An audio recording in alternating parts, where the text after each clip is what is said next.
welcome back to yet another episode of the Alocasia Diaries or the Alocasia series. I'm finally tackling my logo plant, which is one of my favorites.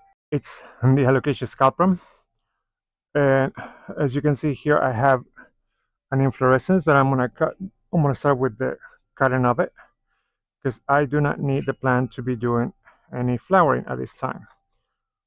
I have not learned anything about pollination, and I know for a fact that the plants usually, when they are producing inflorescence, they waste an immense amount of energy for that to happen. So if we cut it, we can redirect that energy into leaf production. And as you can see, look at that new leaf that is coming up there. It's looking amazing. So I have at least 4 plants here, but I'm not planning on separate them. All I want to do is remove this crap that is, like I discussed in the couple of previous videos, is a mix of coco coir with some sort of adhesive, because when this medium gets a little dehydrated, it becomes a whole mat together of that is tangled with the root system, and it's a pain to get it out, especially without producing any damage to the root system. So what I learned from that is this is better to be moist in order to crumble easier and disturb the root system as least as possible. I also see that I have a couple of these plugs.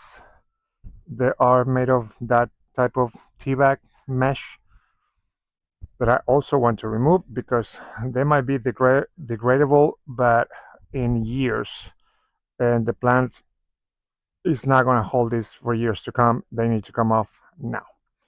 So I'm going to remove this, and as you know, I do a little bit of mechanical remove with my fingers, and when it gets a little too fine that it's hard to like come off, I'll just use the hose and then wash it off.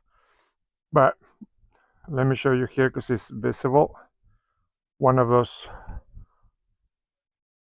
mesh pots there. There's probably 2, because for what I see. So let me remove those because I've done that in many previous videos, so you can see, if you want to see in the other videos, how I remove those more in detail. But basically what I do is just like I cut a slit and then I start removing the mesh a little by little. They don't have to be completely removed because, as you see, for example, here, there's roots that have grown through the mesh, and if I try to remove it, the whole thing together is gonna damage more roots. At the same time, I have to go through these little clumps that come out, because you can see this is coco coir, but as you know, coco coir doesn't clump up like this naturally. So that's my conspiracy theory of the adhesive, because that's the only way that this media will react this way.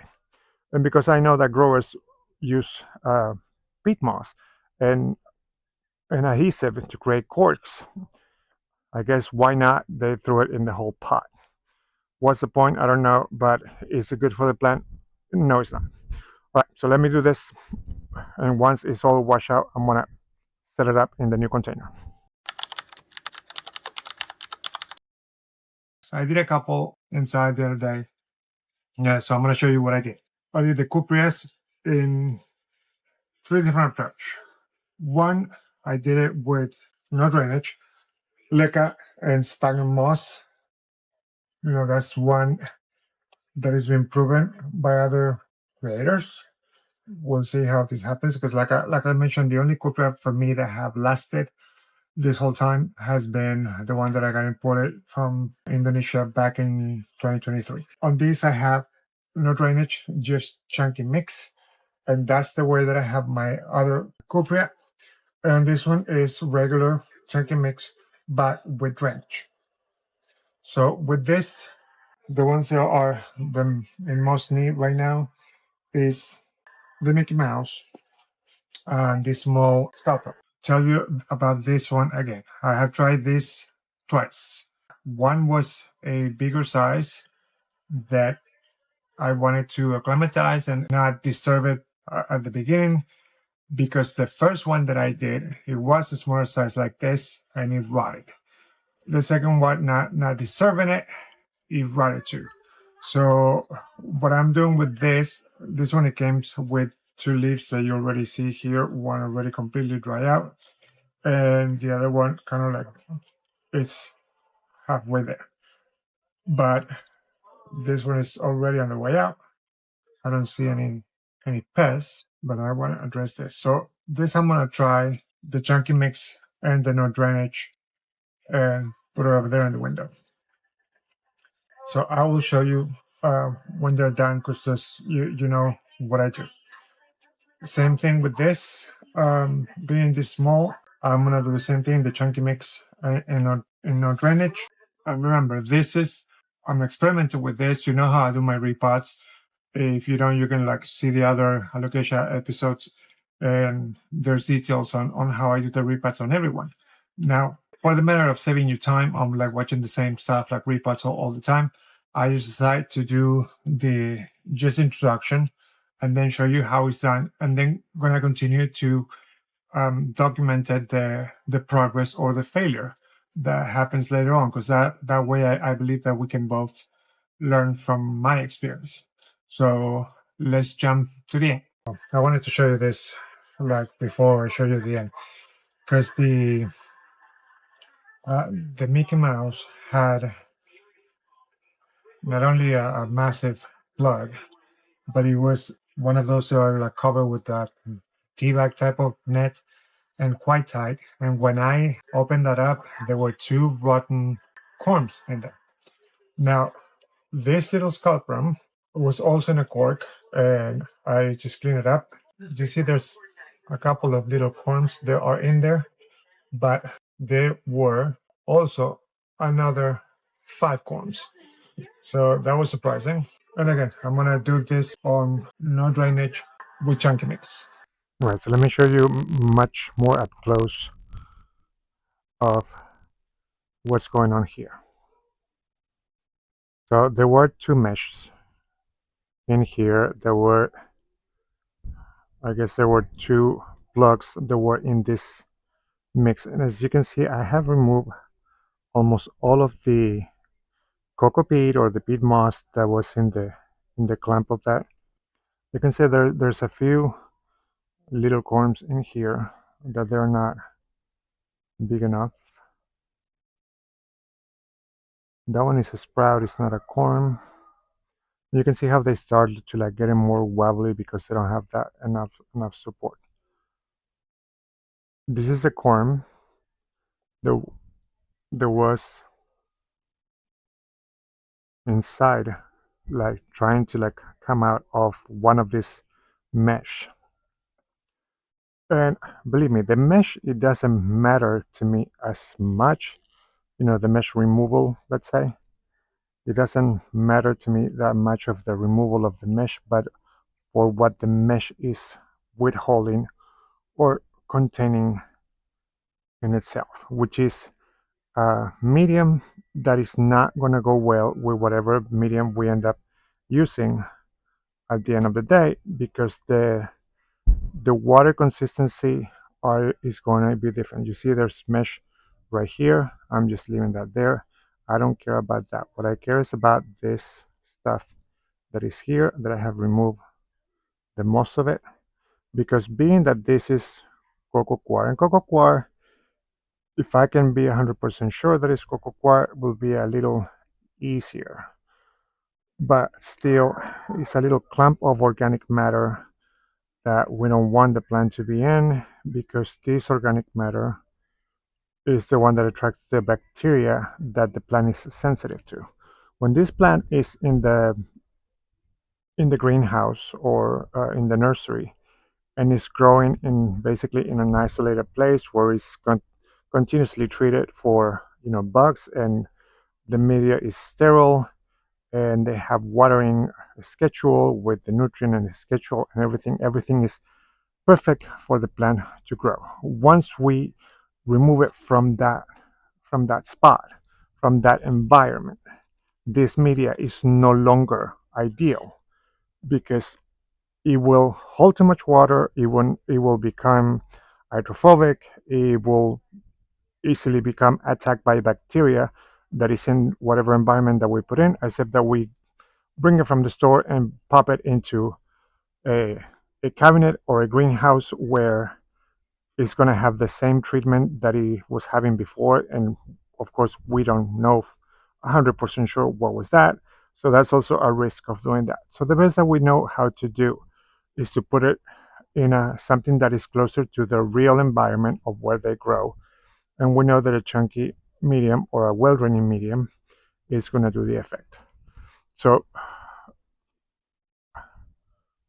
I don't want to separate them either because they're quite tangled together. And let me show you some of the rule laws that already happened. It wasn't major, but still those measures provoke some of uh, these bigger roots to come off. And I was able to find another corm here that was camouflaged in these clumps. So now that I have all that removed from the core of the plant, now I'm going to put it in the medium that I created for this plant in my environment. Considering that this, of course, will go inside when winter comes, but that's not going to be for months now. We're still in the middle of summer, but this summer has been quite mild. One of the reasons that I moved here, we have like months to go of average temperature. So I will say that here I don't have summer and I don't have winter. I have fall in comparison to back in Dallas. Let me say that over there is more pronounced summer and winter, and then spring and fall are like a whisper. Like if you're lucky if fall and spring last more than 2 weeks, it just goes from real cold to like real hot and very little in between. Here's the opposite. Here there's a lot of spring, there's a lot of fall, but there's not a lot of like real summer or real winter, which I love.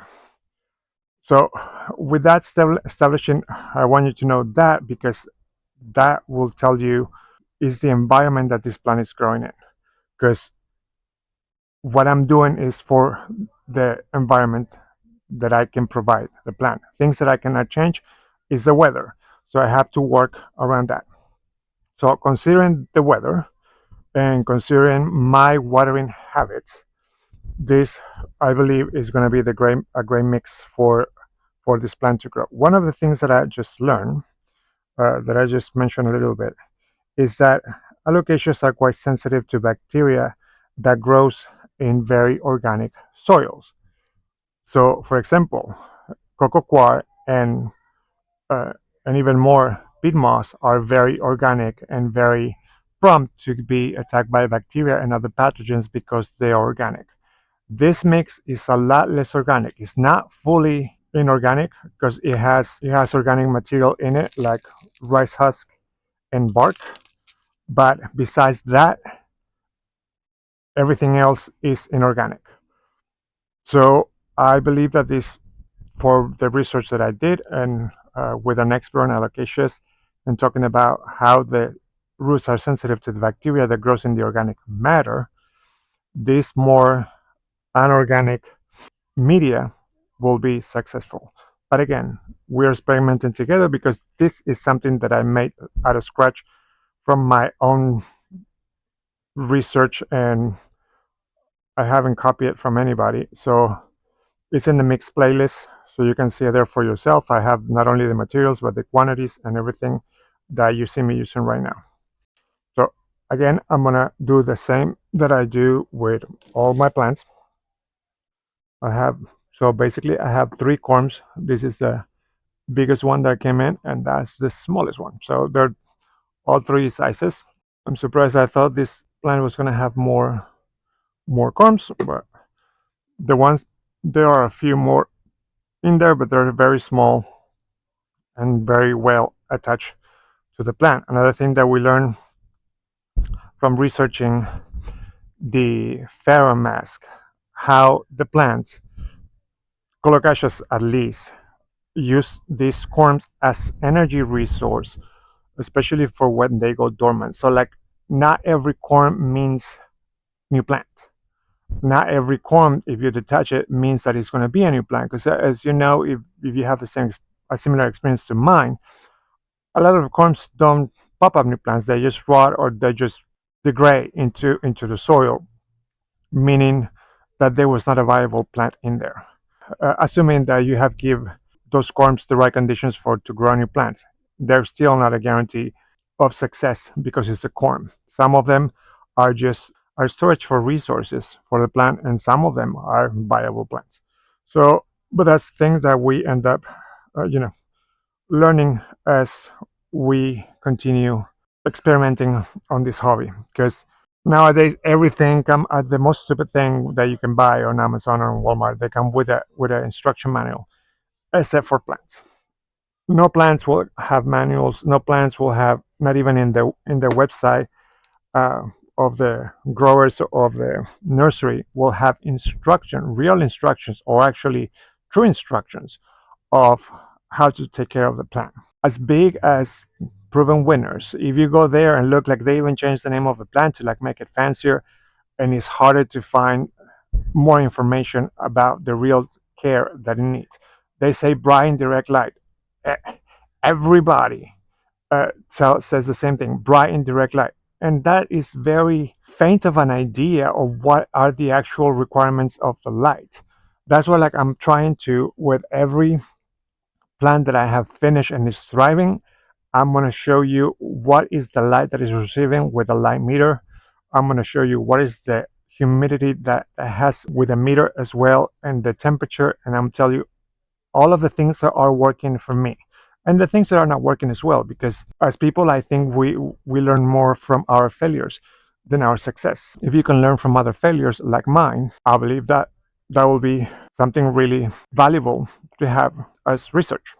So I'm sharing everything, the failures and the success with you, because that's the point of me doing this channel.